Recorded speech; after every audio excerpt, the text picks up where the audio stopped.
Today we'll talk about the second part of the last video, the buyer's remorse.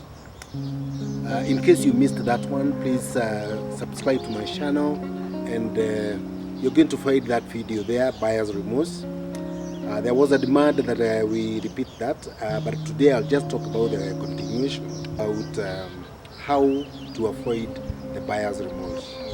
I'll just share 3 points on how to avoid the buyer's remorse. Point number 1 is think before you do. Think before you do. Many times we just lash into buying things and we don't even think whether we need those things or not. And we end up buying things that we don't need. We end up things that end up becoming garbage. Or we look at something we bought and we wonder, what were we thinking about? What was in my mind when I was buying this thing? It is called impulse buying. And the supermarkets are very good at that. The way they allege things, the way they package their things, they normally make sure that you'll be attracted into buying whatever they have displayed, even if you don't need it. So don't buy until you have thought about it, planned about it, and even visualized how you are going to use it. Okay? So buyer's remorse can be avoided by thinking before you act. Number 2, be realistic with the expectations. Be realistic with your expectations. You know, I remember the first time I bought a car, my first car. It's many years ago. What I was expecting or what I had anticipated to feel when I buy a car ended up making me feel that buyer's remorse. Can I tell you something? When you over-expect, normally you end up with what we call the anticlimax. You end up to a place where you feel that I didn't even feel what I was expecting. Imagine I bought my first car and I was thinking that I'm now going to feel like I'm going to heaven, driving my own car, having been used to public means, and now I am driving my own car. I was imagining the kind of heavenly feeling that I'm going to feel. Unfortunately, that car brought its own challenges. I started realizing I need money to fuel it, and money was scarce that time. I started to think, I noticed that the wheels were not very good. They were worn out. I actually ended up being arrested because I was driving a car with worn out wheels, and that brought me for the first time in front of a judge. Can you imagine? Now those are feelings that I didn't anticipate.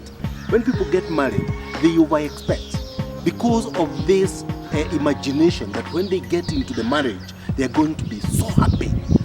They only think about the good things about living with that person they really think is the best person on earth, until they get into it, and then the reality starts hitting them and they realize, oh, there were other challenges that would accompany this thing. So when you over-expect, when you imagine that things are going to be excellent and you don't think about the other part, that can actually bring buyer's remorse. So be realistic. Know that the point I have just shared is that you are going to plan and think before you get the action.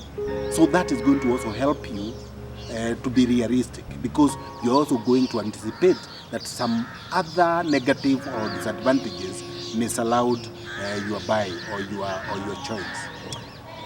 Number 3 is live into the future. I'm going to talk about living or thinking towards the future. Instead of thinking so much about what you did and dwelling on it for too long, thinking about it, turning it aloud. You know, sometimes when we do that, we feel very frustrated because we don't see like things are turning out the way we expected. In some situations, like when you have already made a choice of marriage partner and you have finally gotten married, instead of dwelling on it and thinking about this partner and what they don't have and what they should have based on what you imagined in the past, instead of dwelling on that, think about the future. Think about how you're going to make the future a better. with this partner. Think about how you can improve the situation. And can I tell you something? Many times we make mistakes of thinking that the grass is always greener on the other side of the fence until we get to the other side.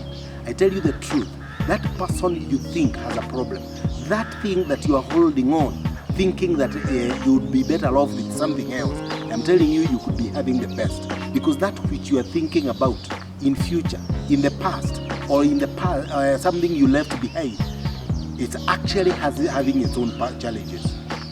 And that's why sometimes you meet, the other day I met a person who is into his third marriage. That is not even many times, considering there are people who go even to the fifth, the seventh marriage. Somebody is already in the third marriage, and this is a person I know. And what he shared with me is that he even thinks the very first marriage was better than the second one and the third one now that he has. It's only because he was thinking that there is something better out there. My suggestion is, look at what you have and think of how to improve it. Think of how to live with it. Think of the best side of it, because everything has advantages and disadvantages. If you learn to look at the advantageous side of things, you look at the good side of things, you're going to realize that you're a happier person, you are more settled, and you'll be looking forward to better things, not worrying and complaining and regretting about the decisions you have already made. I think that is going to remove a lot of stress from you, and the buyer's remorse will be highly reduced. So I think we'll continue with this because there is a lot of things to learn. I'm still doing research on this, and in the next video, please I suggest that you subscribe to my channel, like this video so that we can interact more. You'll also be notified anytime we post a new video. Thank you very much, and God bless you.